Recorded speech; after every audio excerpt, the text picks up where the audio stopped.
이번 시간에는 한국 시민사회 단체들이 어떤 구체적인 활동을 하고 있는지, 그리고 또 이와 관련된 시민 정치의 개념은 무엇인지, 그리고 앞으로 시민사회가 발전하기 위해서는 어떻게 돼야 해야 되는지, 그런 문제에 대해서 말씀드리겠습니다. 시민사회 단체가 제가 조금 전에 경실련 그리고 또 참여연대 환경운동연합과 같은 단체에서 활동했던 대표적인 활동을 말씀드렸는데, 낙천 낙소운동도 한국사회 시민사회가 소위 활동을 했던 아주 대표적인 그런 운동이고, 그리고 이것은 소위 한국 시민사회가 발전되는 데 아주 결정적인 계기를 만들어 주었다, 그렇게 볼 수가 있습니다. 2001년 2월 27일 전국 211개 사회단체가 연합해서 소위 총선연대라고 그러는 것을 만들었습니다. 그래서 이 총선연대가 주동이 돼서 소위 그 당시에 낙천 낙선운동을 전개했습니다. 낙천 낙선운동은 국회의원에 나오는 그러한 그 후보들을 정당에서 공천도 하지 말고, 그리고 또 나왔을 경우, 공천을 받았을 경우는 유권자들이 소위 낙선시키다, 그런 식의 운동이다, 그렇게 볼 수가 있습니다. 이것은 시민사회단체 연대회의가 주도를 해서 했는데, 이 시민사회단체 연대회의는 소위 총선연대를 모태로 한 개혁연대 준비회의와 경제정의 실천 시민연합이 주축이 돼서 만든 한국시민단체 협의회가 통합된 단체로서 볼 수가 있습니다. 그리고 이들 단체는 이라크 전쟁 반대, 추가 파병 중단, 국가보안법 폐지, 호주제 폐지, 정치개혁, 사망금 간척 사업 등과 관련된 여러 가지 소위 캠페인을 전개했고, 노무현 대통령 탄핵무효, 용산 철거민 진압규탄, 이명박 정부 악법 저지운동, 시민사회 지방선거 참여 전략 요일, 한미 FTA 협상 중단 등 여러 가지 운동을 전개했습니다. 진보적 시민사회 단체 연합체로서 소위 경실련, 참여연대, 환경운동연합 등 현재 약 340개 단체가 여기에 참여를 하고 있습니다. 한국의 소위 진보적인 단체들이 모인 하나의 시민단체 연합체다, 그렇게 보시면 되겠습니다. Civil Society Organization Network in Korea, 시민사회단체 연대회의다, 그렇게 명칭을 하고 있습니다.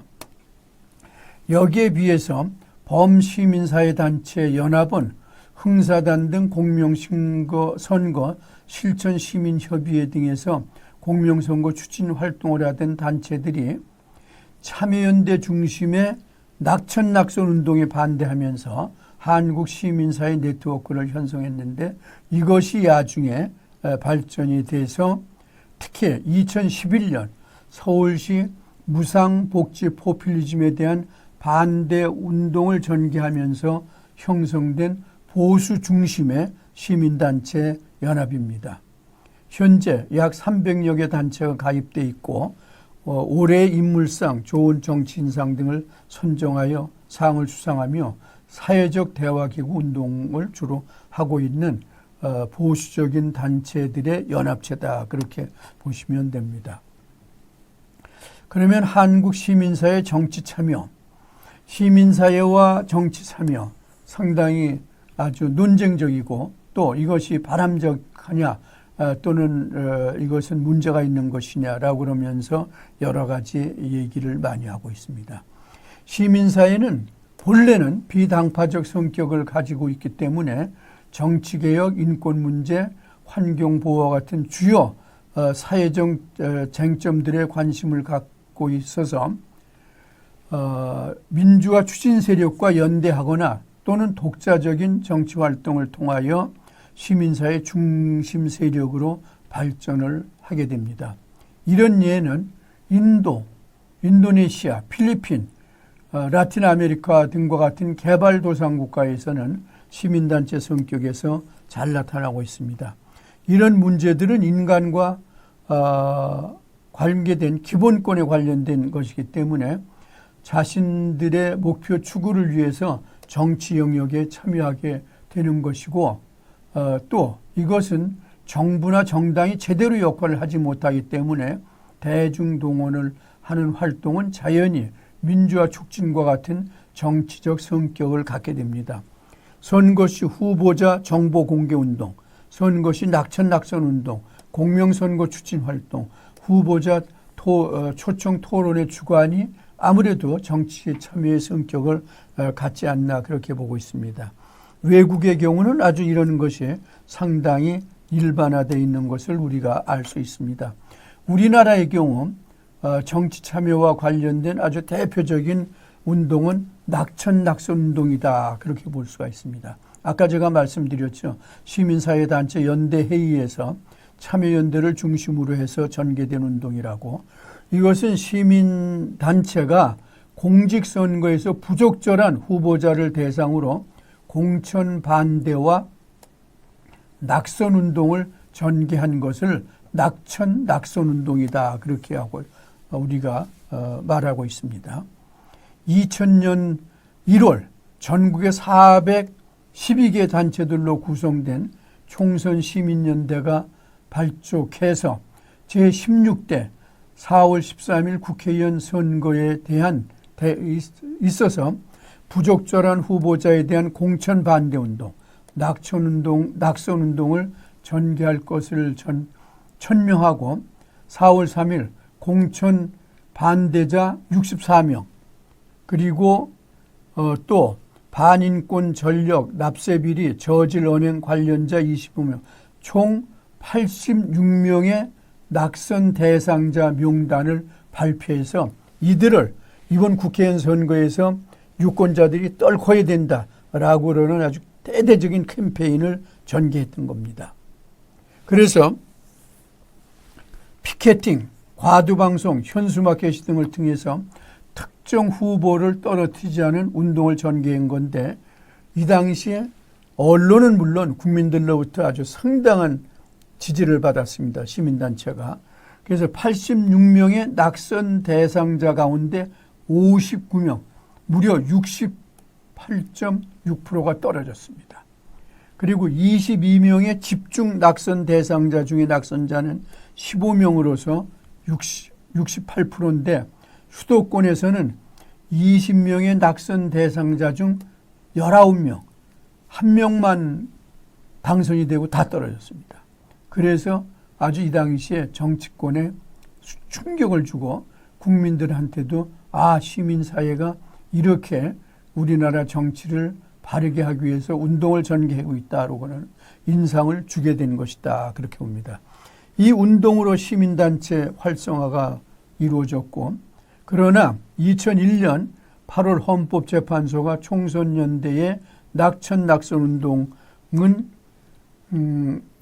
금지하는 것은 현행 선거법상 합헌이라고 그러는 결정을 내림으로 해서 이 당시에 이 운동을 주도했던 현 서울시장 박원순 시장이라든가 환경운동연합대표 최열 대표라든가 이런 그 시민사회 운동 지도자들이 벌금형을 받았습니다. 정치 참여에 대한 평가는 일단 두 가지로 볼 수가 있습니다. 하나는 긍정적인 면, 부정적인 면인데 긍정적인 면은 시민단체의 적극적인 정치 참여가 정치개혁에 대한 국민적인 열망을 고양시킨다. 정치권으로 하여금 정치개혁을 하도록 강제한다. 시민사회 성장을 가져오게 한다.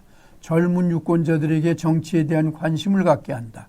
사이버 정치를 통한 집정민주주의 시대를 가져올 수 있다. 한국 정당 정치, 선거 문화에 대한 변화를 기대할 수 있다라고는 상당히 긍정적인 측면을 우리가 볼 수가 있습니다. 그러나 이에 대해서 반대, 부정적인 측면은 다시 말씀드리면 시민사회단체가 정치 참여하는 것은 좋지 않다라고 그러는 것은 시민운동은 비당파적 또는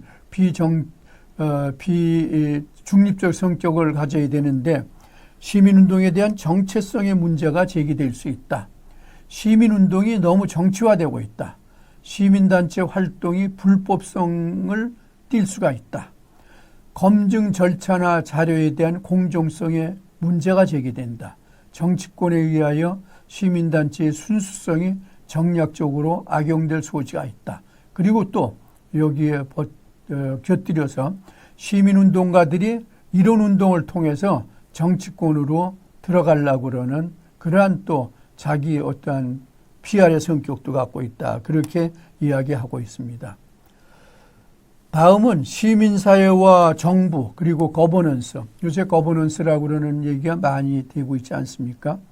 거버넌스는 일종의 국가로부터 상당한 자율성을 갖는 행위자의 상호작용을 의미하는 것으로서 조직 간의 네트워크를 핵심으로 참여와 파트너십을 함으로써 국가 중심에서 벗어나 포괄적인 권위와 강제력의 소위 그 부재를 내포한다. 그렇게 볼 수가 있습니다. 행정관료 조직의 개서죠. 일종의 좀 수직적인 거를 얘기하죠. 수직적인 정책을 추진하기보다는 외부의 다양한 정책 이해자들과 신뢰와 협력을 바탕으로 수평적 네트워크를 통해서 정책을 추진하는 것이 일종의 거버넌스다. 그렇게 봅니다.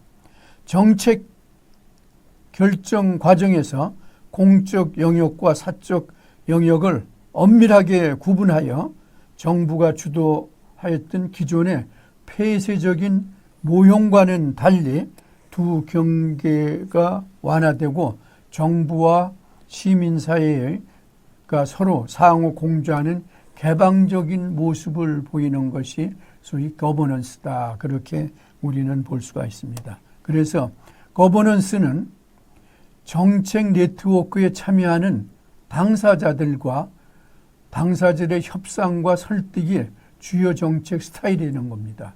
정책 결정 과정에 참여하는 당사자들이 책임과 권한을 공유하며 이를 위한 역량과 기술이 중요해진다. 그렇게 봅니다. 이것은 넓은 의미와 좁은 의미로 볼 수가 있는데 넓은 의미에서는 공공 목적을 달성하기 위한 사회를 통제하는 양식으로 자원 동원 및 권력 행사 방식과 관련이 있다. 그렇게 볼 수가 있습니다. 좁은 의미에는 조직 내에서 운영 방식과 관련이 있다. 신공공관리 전략, 정부 내의 상호 의존적이고 협력적인 정책 결정 방식, 시민사회 내의 자율적 조정 양식 등을 의미하고 있습니다. 미국에서는 기업가적 정부를 강조하면서 정부의 조정 능력 강화를 강조하고 있는 것이 일종의 소위 그 시민사회와 정부의 거버넌스의 관계다. 그렇게 볼 수가 있습니다. 거버넌스와 통치를 비교해 보면 여러분들이 거버넌스의 의미를 더욱더 분명하게 알 수 있을 겁니다. 정부의 독점적, 일방적인 결정이라고 그러면 참여와 권한을 부여하는 것도 볼 수가 있고 거버넌스는 권력이 집중됐다고 그러면 권력이 분산된 거고 강제와 불평등이 소위 우선된다고 그러면 이것은 자율과 평등이 중요하시 여기고 수직적 조직이라고 그러면 네트워크, 수평적 조직이다. 그렇게 볼 수가 있겠고요. 명령과 체제라고 그러면 조성과 합의, 타협 같은 경우를 의미하지요.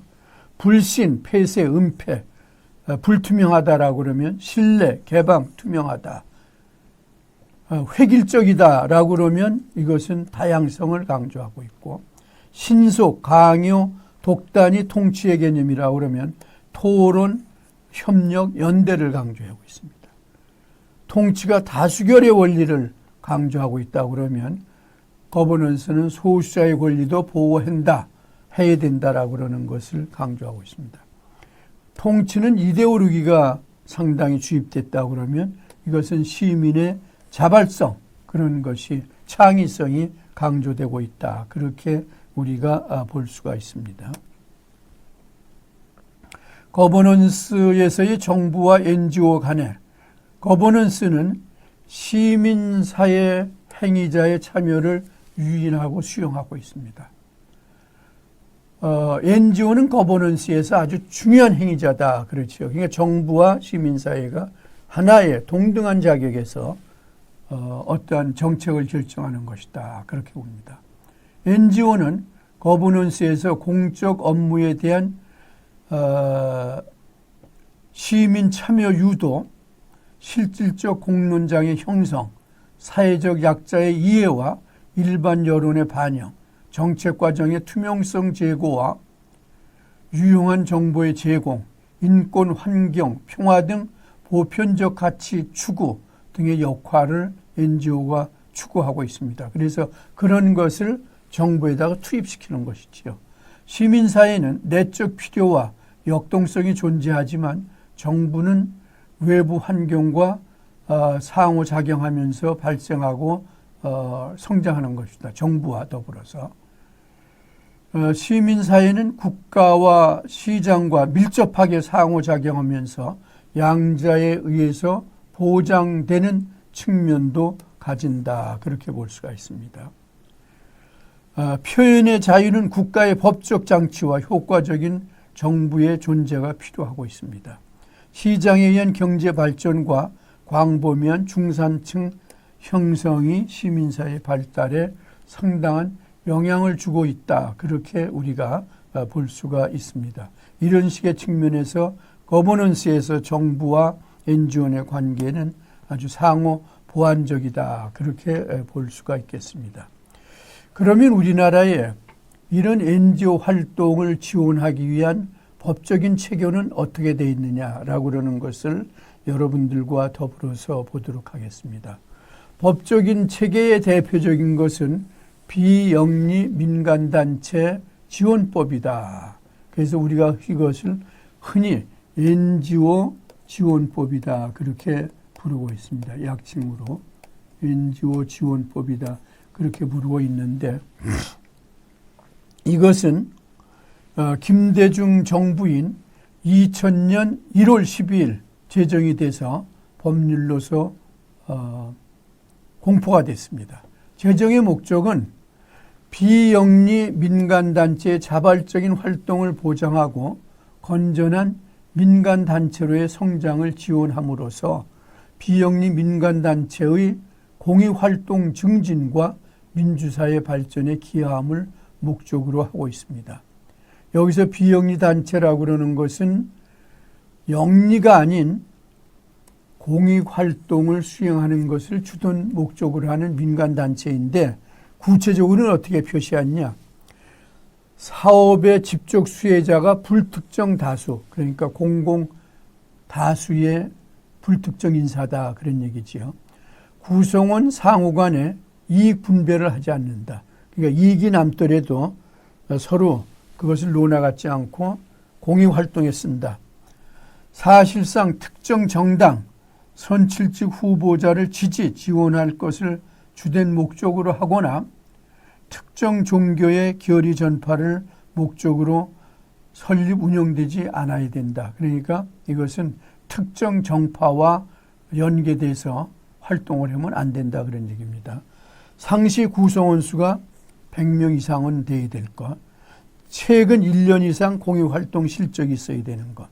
법인이 아닌 단체일 경우는 대표자 또는 관리인이 있어야 된다. 이런 것을 소위 비영리 단체라고 이렇게 명칭을 붙였습니다. 그래서 이들 단체는 정부로부터 보조금의 지원을 받을 수가 있는데 행정자치부 장관, 시도지사는 등록된 비영리 민간단체에 대해 다른 법률에 의해 보조금을 교부하는 사업 외에 사업으로서 공익활동을 추진하기 위한 사업에 대하여 소요 경비를 지원할 수가 있습니다. 그래서 매년 행정자치부에서는 소위 비영리 단체로부터 소위 신청을 받아서 심사를 통해서 이들 단체에게 일정한 활동 지원비를 활동비 지원을 해주고 있습니다. 조세 감면도 해주고 있습니다. 등록 비영리 민간단체에 대해서는 조세 특례 제한법 및 기타 조세에 관한 법령이 정하는 바에 의하여 조세를 감면할 수가 있습니다. 우편 요금의 지원도 해주고 있습니다.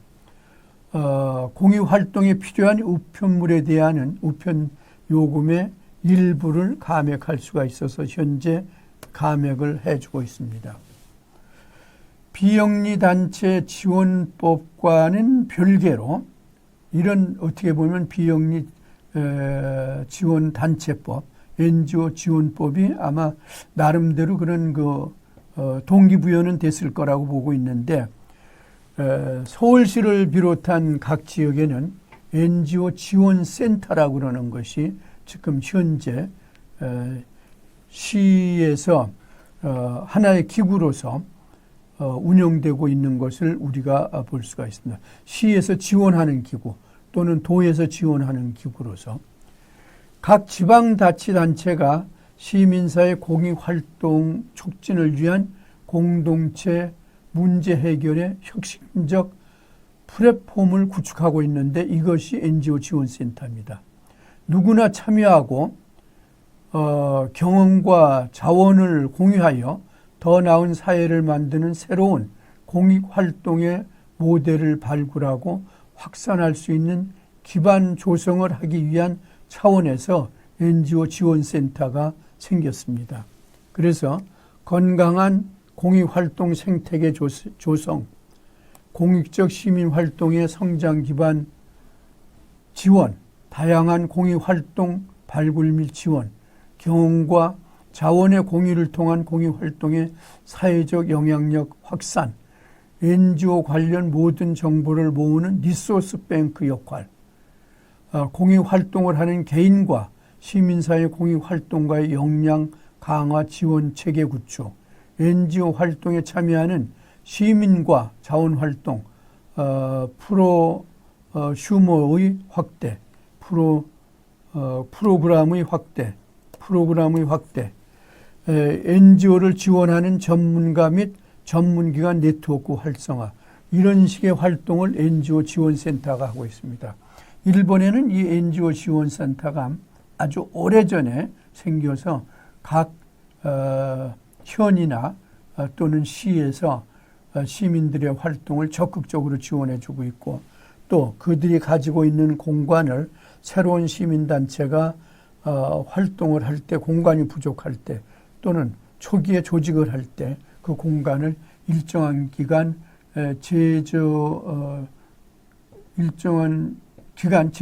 제공해주는 하나의 소위 그러한 모태 역할도 하고 있는 것을 우리가 볼 수가 있습니다.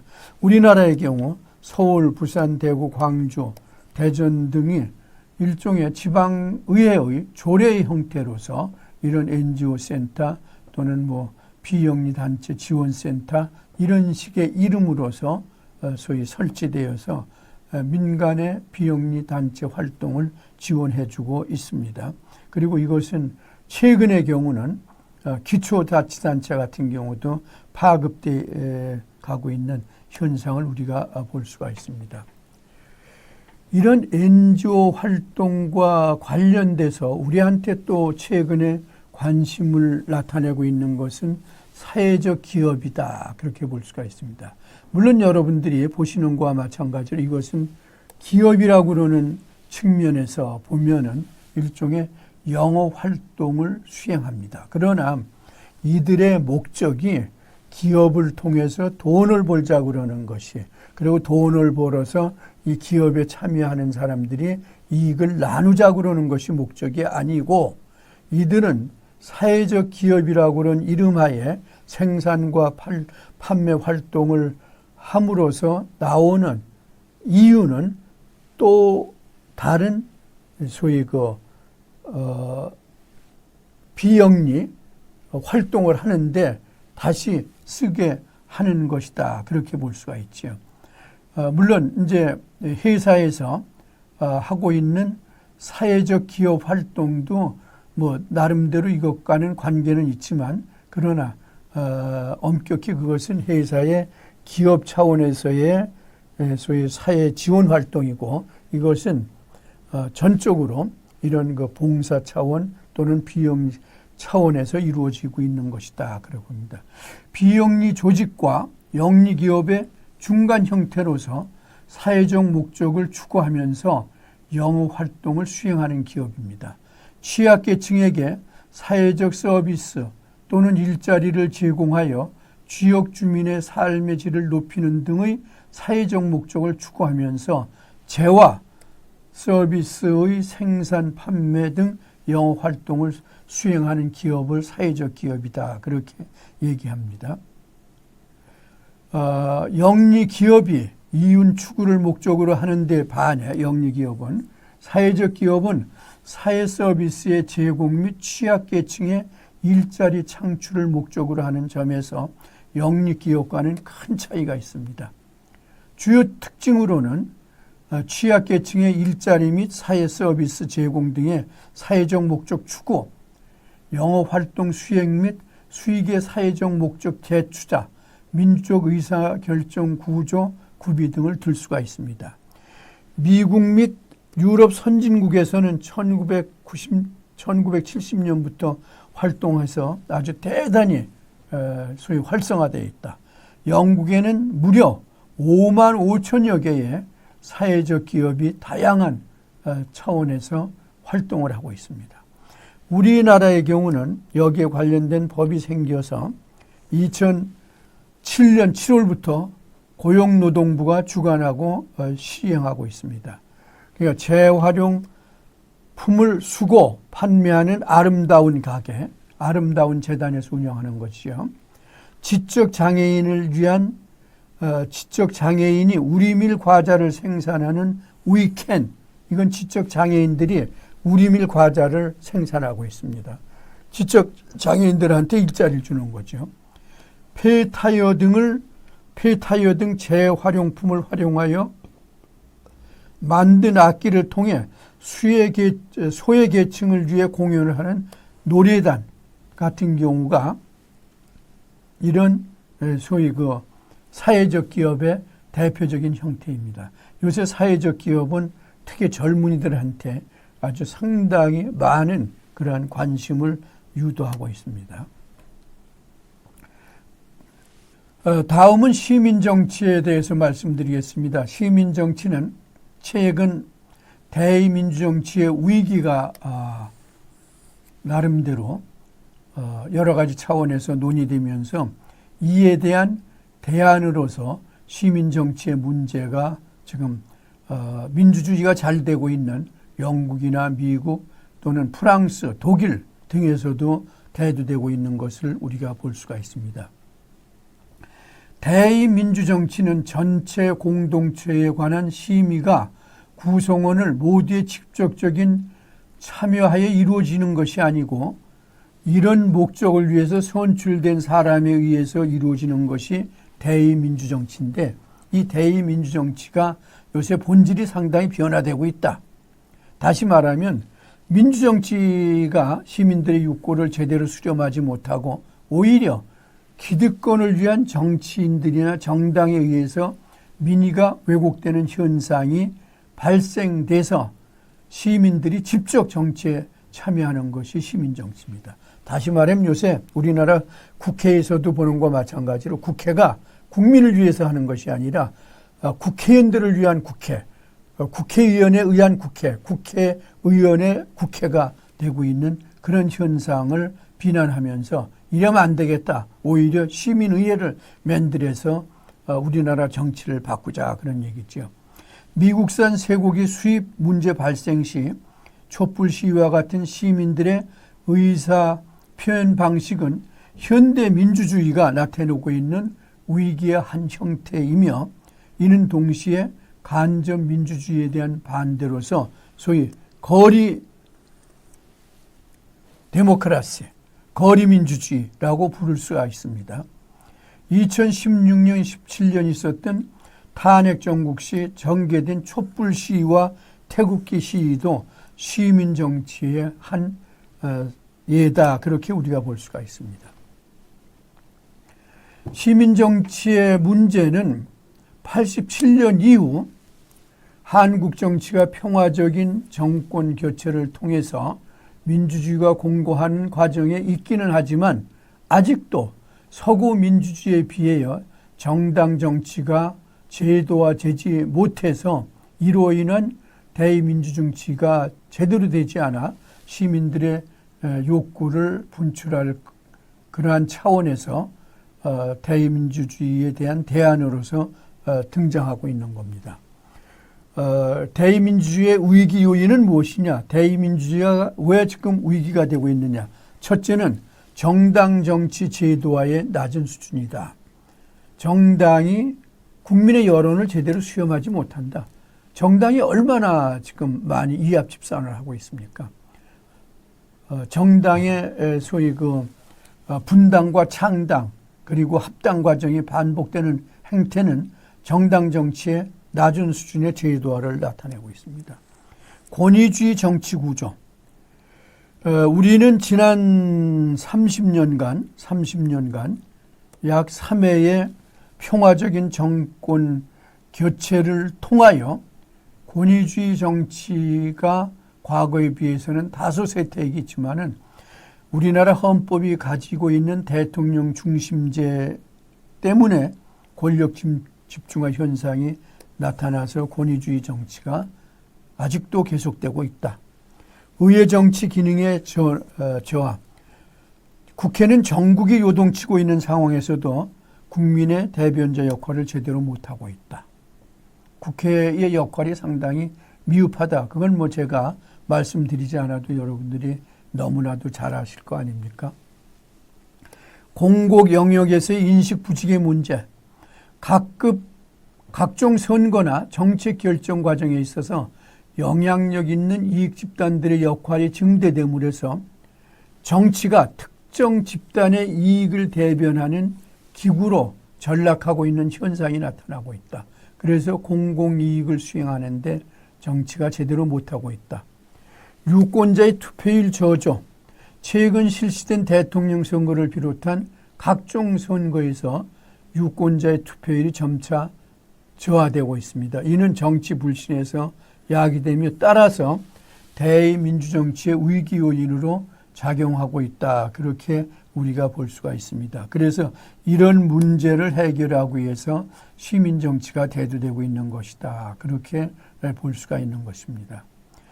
참여민주주의를 요소로 하고 있는 집정민주주의는 그 형태로서 국민 발의, 국민투표, 국민소환 등을 말할 수가 있는데 이런 것이 하나의 시민정치의 한 형태겠지요.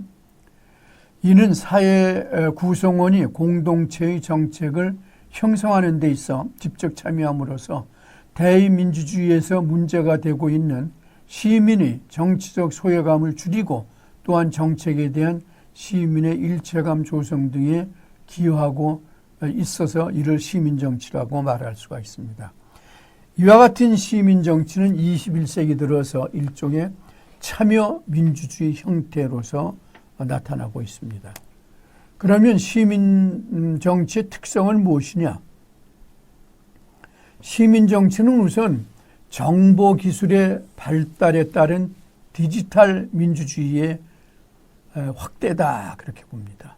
앞으로 이제 SNS에 관련돼서도 또 말씀드리겠습니다만 요새는 엘빈 토플러가 얘기하는 정보화 시대를 통해서 통신 매체가 발달해서 시민의 의사가 이런 통신 매체를 통해서 정치권에 직접적으로 투입되고 있다 그거죠.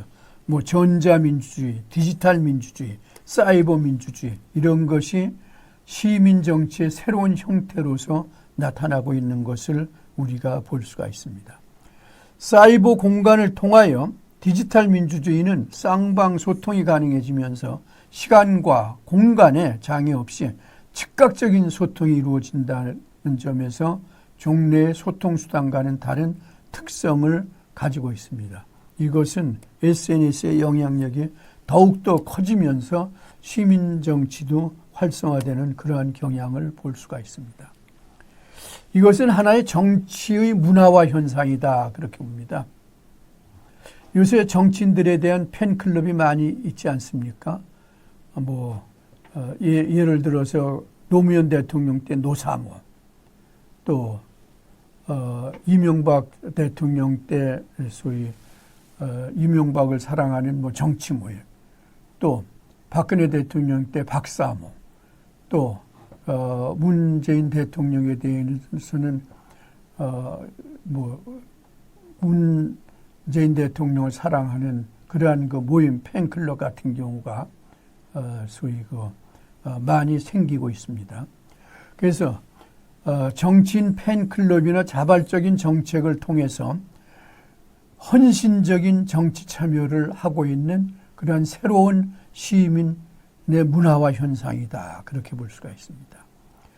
정치의 문화와 현상은 시민들의 정치 참여 과정 자체를 놀이문화의 형태로 하나의 축제장으로 만드는 그러한 것으로서 쌍방향적인 의사소통의 문화의 기반을 형성하고 있습니다. 그래서 요새 어떤 문화적인 행사를 통해서 광화문에서 대규모 문화적인 시청 앞 광장에서 대규모 문화적인 이벤트를 통해서 정치권에 대한 메시지를 많이 내보내고 있죠. 따라서 이제 소위 문화계, 예술계에서 활동하고 있는 그런 유명 인사들이 또 그런 정치 문제에 대해서 직접적으로 관여하는 현상도 나타나고 있는 것을 볼 수가 있습니다. 세 번째로는 시민사회단체가 개별적으로 활동하기보다는 상호 네트워크를 통한 연대를 통한 공동체적 유대화에 활동하는 데 있다. 그렇게 볼 수가 있습니다. 시민사회단체는 개인의 자별성과 자율성에 기초한 성찰적 연대인 바 타자에 대한 관심과 도덕적 책임의식을 강조가 있으며 상호 신뢰관계를 중요시하고 있는 것도 시민정치의 한 특성이다. 그렇게 봅니다. 시민정치는 일종의 담론정치다. 그렇게 봅니다. 다시 말하면 토론광장을 통하여 형성된 것과 같은 시민정치는 각종 공적 영역이 공론장을 통하여 형성되는 다이알로그 팔리틱스, 담론정치의 형태를 나타내고 있다. 왜 아고라라고 그러는 정치광장이 있지 않습니까? 정치소통광장. 그래서 아고라와 같은 인터넷 토론광장은 상시적인 의사소통이 소위 이루어지고 있다. 그렇게 봅니다. 그래서 예를 들어서 인터넷에 보면 네이버나 또는 다운 같은 데 보면 거기에 어떤 그 토론광장이 있어서 여러 가지 소위 격렬한 토론이 이루어지는 그러한 것이 일종의 담론장치의 한 형태다. 그렇게 봅니다. 시민정치는 생활정치를 나름대로 소위 제기하는 것이다. 그렇게 봅니다. 이는 시민의 삶과 직접적으로 관련된 생활 문제, 다시 말하면 환경 문제라든가 또는 교통 문제, 교육 문제 또는 보건 문제 등등에 관해서 시민의 삶과 직접적으로 관련되어 있는 이러한 문제에 대해서 시민들이 정치권에 직접 투입시키려고 하는 그러한 욕구, 그것은 우리 시민들의 매일 생활, 데일 라이프에 대한 소위 관심, 그리고 데일 라이프를 좀 더 소위 인간답게 살기 위한 하나의 차원에서 대두되고 있는 것이다. 그렇게 봅니다. 시민정치의 사례 같은 경우를 우리는 한번 볼 수가 있습니다. 이것은 일종의 수기민주주의의 한 형태다. 그렇게도 저는 보고 있습니다. 심의민주주의, 디스커시브 데모크라시 또는 델리버러티브 데모크라시도 일종의 시민정치의 한 사례다. 그렇게 볼 수가 있습니다. 이는 의사결정의 중심이 되는 민주주의 형식으로 합의적 컨센서스 의사결정과 다수결 원리의 요소를 모두 포함하고 있습니다. 수기민주주의에서 법을 정당화하는 가장 중요한 요건은 단순한 투표를 넘어선 실제적인 수기에 숙이라고 그런 것은 우리가 진지하게 서로 의논한다고 그러는 거 아닙니까?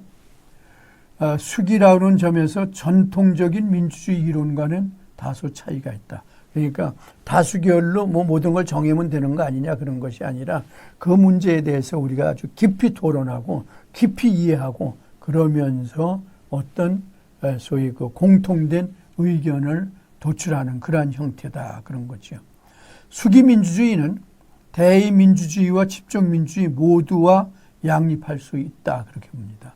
어떤 전문가들과 이론가들은 이 용어를 그 구성원들이 권한을 불평등하게 배분하지 않고 법안을 실질적으로 수기하는 대의기구를 아우르는데 사용하고 있는 것이 수기민주주의다 그렇게 봅니다. 이는 시민들의 직접적인 참여를 통한 집정민주주의에서 일반 시민들에 의한 직접적인 의사결정하는데 이 용어를 사용하고 있습니다. 대중적 수기민주주의는 사회 이슈들에 관하여 구속력이 있는 것이 아니라 일반 여론을 도출하는 데 사용될 수 있습니다. 그래서 수기 여론조사와 같은 수단들은 이런 목표를 달성하는데 예를 들어서 문재인 정부 들어서 소위 그 탈원전과 관련된 이러한 문제를 논의하는 것이 일종의 수기민주주의의 한 형태다. 그렇게 우리는 볼 수가 있습니다. 그리고 그와 같은 형태는 탈원전이라든가 또는 뭐 여러 가지 그 지역의 무슨 어떠한 쓰레기 처리장이라든가 그런 거를 만드는 또는 소위 장애아들을 위한 그러한 교육시설을 설치하는데 그런 데서도 이런 얘기가 이런 하나의 그 방법이 많이 사용되고 있습니다. 그래서 이런 것은 하나의 시민회의, 시민의회 뭐 이런 형태의 이름으로서도 부르고 있습니다.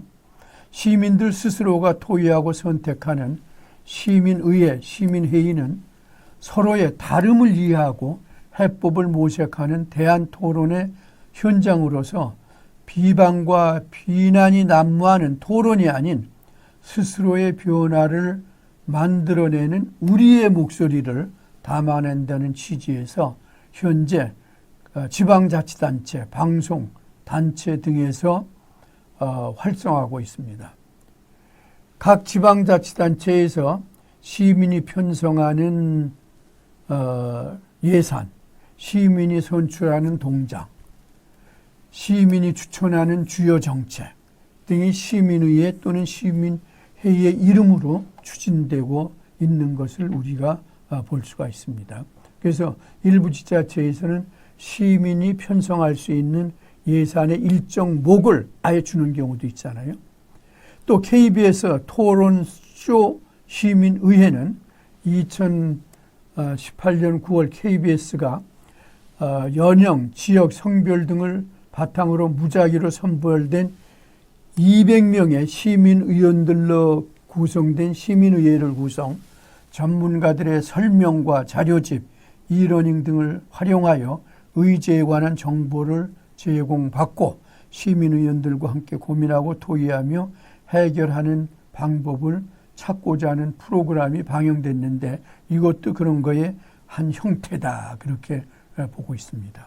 그리고 아까 제가 말씀드린 문재인 대통령의 경우 신고리 569 공론화위원회를 국민을 대표한 시민참여단이라고 하는 이름하에 이를 시민들에 의한 수기 민주주의 한 형태로서 보고서 이 문제를 소위 해결하라고 했던 그러한 하나의 형태 같은 경우가 수기 민주주의의 한 형태다. 저는 그렇게 보고 있습니다.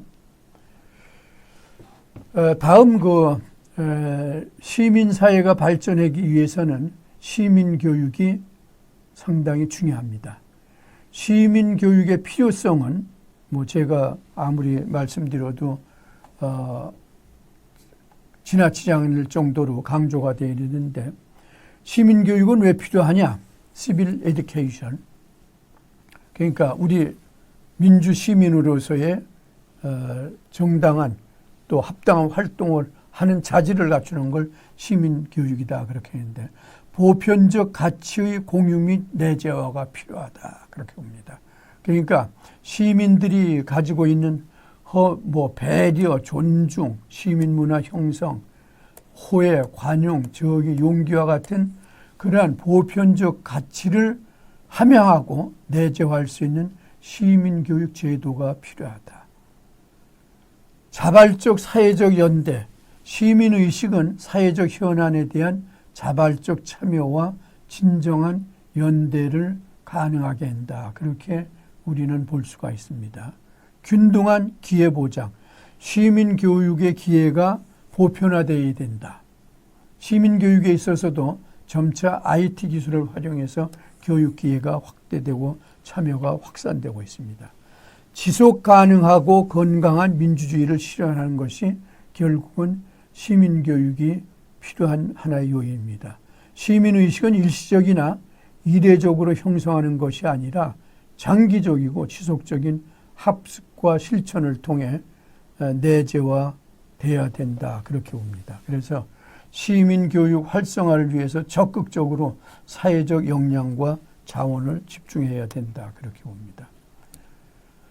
이와 같은 시민교육을 우리나라에서는 각 지방자치단체 또는 중앙선거관리위원회 선거연수원에서는 민주시민교육을 오래전부터 전개하고 있습니다. 그리고 최근에는 서울시, 경기도, 전라북도, 경상도 등에서 지자체가 민주시민 교육 조례를 만들어서 각 교육청에서 민주시민 교육을 하고 있는 것도 우리가 볼 수가 있습니다.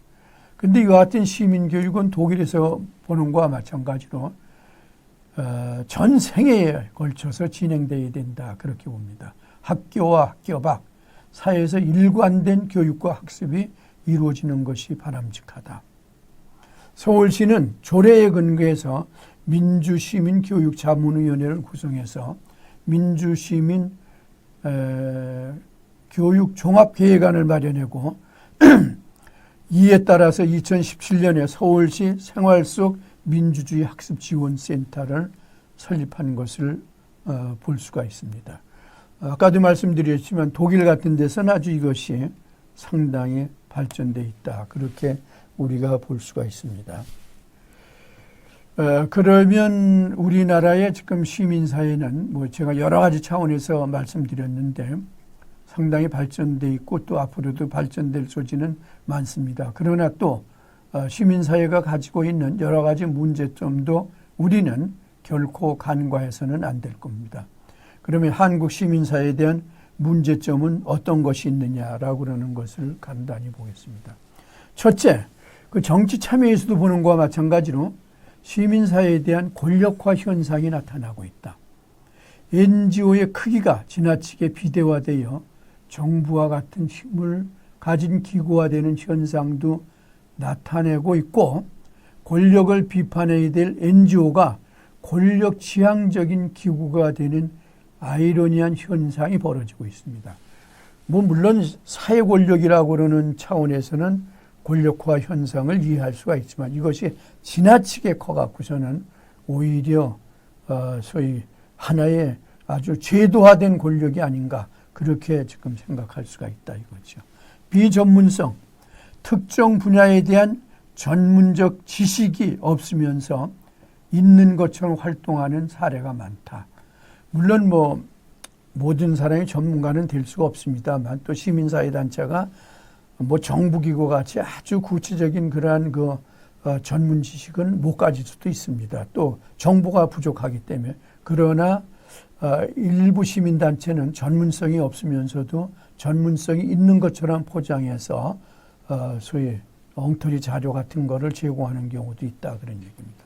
백화점식 운영, NGO가 가졌던 원래의 일 이외에 다른 일들을 수행하면서 일종의 백화점에서 같이 그냥 모든 활동에 다 어떤 특정한 NGO가 끼어드는 것. 특히 대형 큰 NGO들이 모든 문제에 다 관련하고 있는 현상 같은 경우를 나타내고 있습니다. 운영 구조의 취약성, 회원 수가 적고 기여도가 낮아 대중적 기반이 없는데 주요 간부들이 이를 도맡아 함으로 해서 효율성이 오히려 감소되고 있다. 그렇게 봅니다. NGO가 요새는 일반 국민들로부터 때로는 비판을 받아서 NGO로 인해서 일반 국민들이 아웃사이더화하는 현상이 있습니다. 따라서 풀뿌리 조직으로서 제대로 성장하지 못하고 있는 그러한 경우도 우리가 볼 수가 있습니다. 재정의 부족, 회원이 납부하는 단체가 회비가 단체의 추종을 이루어야 되는데 재원이 부족해서 외부의 지원을 받게 되고 지원을 받게 되면 원래 단체가 추구했던 일을 하는데 여러 가지 소위 지장이 있다 그렇게 보는 거죠. 또 단체 재정이 부족해서 능력 있는 상근자들의 이직률이 높은 것도 하나의 문제다 그렇게 봅니다. 시민 참여의 부족, 일부 시민 활동가들이 상군자 중심으로 운영됨으로 해서 자원봉사자와 같은 시민 봉사자들의 소위 풀뿌리 역할이 점차 적어지고 있다라는 것도 하나의 문제입니다. 그러면 앞으로 시민사회는 어떤 식의 소위 발전 방향이 있느냐? 첫째, 대중의 기반을 준 NGO가 되어야 된다. 다시 말하면 풀뿌리 조직으로 발전해야 된다. 그런 거죠.